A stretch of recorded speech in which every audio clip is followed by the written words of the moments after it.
it's very dangerous to have too many young people unemployed. And we look at the situation in Spain and in Greece today, where an incredible 2/3 are unemployed, and that must give very real worries for the future.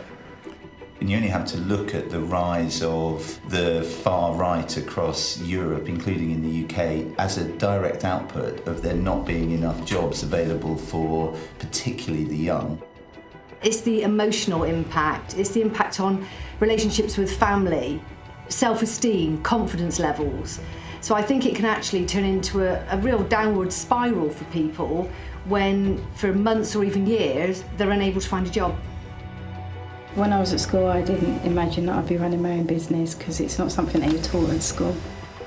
Well, I kind of defied the odds because, you know, I had 3 children. I brought them up on my own. I had my first one when I was 17. It's the fear of not having any money, because even just through networks and people that I speak to, the first thing they ask is, well, how would I manage without the money? In the UK, it can be hard to get a bank loan if your first business has failed. In the US, it might be seen as actually you've had some key learnings from that, and we'll take that into consideration. And one of the things that Startup Loan's very proud about is that we do target hard to reach people. So the number of people from the ethnic minorities who have been applying is much higher than you anticipate. Large numbers of people leaving the armed forces come forward. We're now targeting the prison population. I actually believe that the target will be reached when the last person who wants to work for himself starts to do so.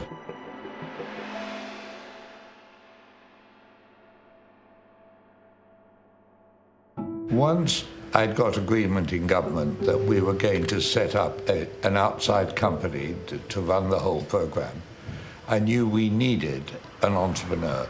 An entrepreneur who not only was successful, but someone who was comfortable with media, could express his passion, particularly his passion, his or her passion, for working for yourselves and for encouraging others. If you want to work for yourself, you've really got to have 2 attributes. One is self-confidence, and the other is the desire to do it. You know, you've got to be a person who sees the glass always as half full, not half empty. And in fact, I'll go further. I've never met a successful negative person. I think Lord Young chose an entrepreneur to helm Startup Loans because an entrepreneur can understand what we're going through and how important this funding is to us.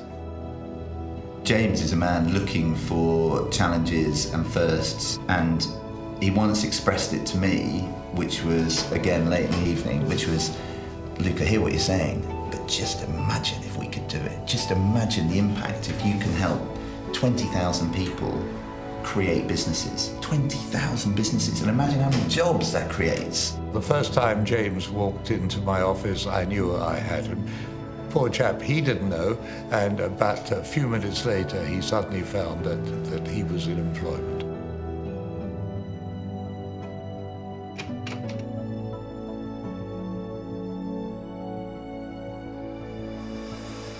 What I want to do is revolutionise the way entrepreneurship is seen in this country. I want to start 1,000 businesses, but it's never been done before. To start an organisation from scratch, with a board, with infrastructure, with distribution, how is that even possible? But more importantly, how am I going to do that in 3 months? Post-financial crisis, the banks had stopped lending. James's big idea was that the state should step in and help by providing loans and business support to would-be entrepreneurs. Thought the idea was very smart. And then he said, and the target that I've sort of agreed with government at this stage is to prove this works, it has to be at scale. So that's 1,000 businesses in the next few months set up from scratch. It's crazy, but I really wanted to make a difference. It really got me excited.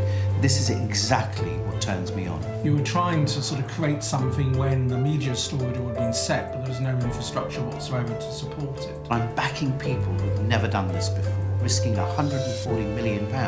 I had to find mentors who could compensate the lack of experience that these entrepreneurs had. Bev was the only person I could think of for the job. Mentoring was seen as important or more important than the loan. That is number 1. And then secondly, it's how do you match the right people? My mentor helped me understand the commercial side of the business, the presentational side of a business plan, and how to know my numbers thoroughly. Having a mentor has been invaluable to me. In fact, my mentor is now my commercial director. When that first loan was approved, I think a lot of people were really shocked because literally within 3 months, we'd launched the brand, we'd set up our own offices, we'd probably put together the best board I've ever seen of a startup business. We were all aware when we started Startup Loans that we were a startup as well. So one of the benefits was we could move quickly. You know, if we failed fast, we'd fix things fast.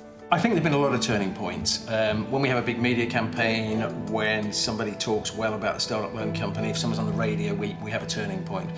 But the occasion when the Prime Minister talked about it in Preston, we actually saw an enormous spike very, very quickly. And I think that just emphasised to us that there was a huge demand, there still is a huge demand for this, and the real success is getting that message over to the people that you might be able to help. That's what was achieved in Preston. It generated a huge amount of media attention. At that point, I had to get Peter on board because now not only was I reporting to government, but I was reporting to the public about the success of Startup Loans. I have a lot of experience in the banking world, and I've got a fair degree of experience in the media world, in managing media. And I think James thought that would be a very useful addition around the board table. I had a day job, and Startup Loans literally was becoming a full-time job. I needed to find the best CEO who understood the banking sector. I think I was selected mainly because the candidate they originally elected upon ran away screaming after 24 hours or so, saying it was too hard. So they had to find the sort of second tier, and I was obviously the runner-up and stayed. The reputational risk for him was very, very substantial. They said to me, I can't make any money, I can't charge a fee, I can't claim expenses, I can't even invest in any of the businesses. I can see no financial gain or benefit. However, what I can do is I can start 28,000 businesses. I can create jobs for thousands of people in this country. I can make a difference. That's why I did it.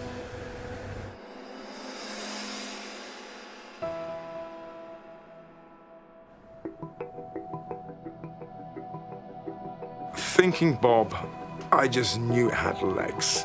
It was something that is incorporated in fabric society. It's doing something that is fundamentally good. It's helping people to make friends and discover whichever great city it's in.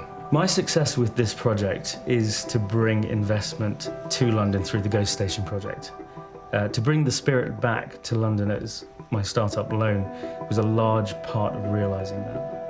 Starting a business has changed my life immensely. Obviously, the demands of the business and family life and working as a nurse is completely new, but it's really interesting. Get to meet lots of new people and also provide neo-slip to all the people who need it, and that's really rewarding.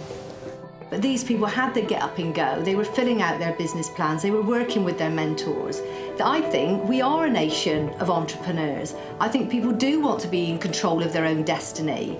And if we give them the right tools and a mentor to help with the confidence, I think we can be way up there with the USA in terms of entrepreneurship. Why not?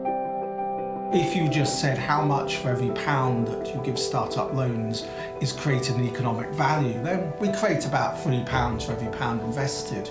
If you went further and said, and add in additional tax revenues and unemployment benefit, then for every pound we get, we create about £5. So it is quite clear we do make a substantial profit for the UK government and at the same time bring a lot of happiness to people.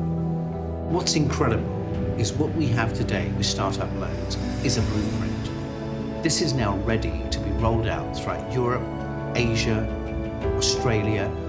I'd like to see Startup Loans becoming the standard globally for people who want to start their own business. The thing that I'm really proud of is one of these days I can fast forward and any one of the businesses that I've backed in Startup Loans could become the next Microsoft. They could become household brands. That's what makes this so exciting.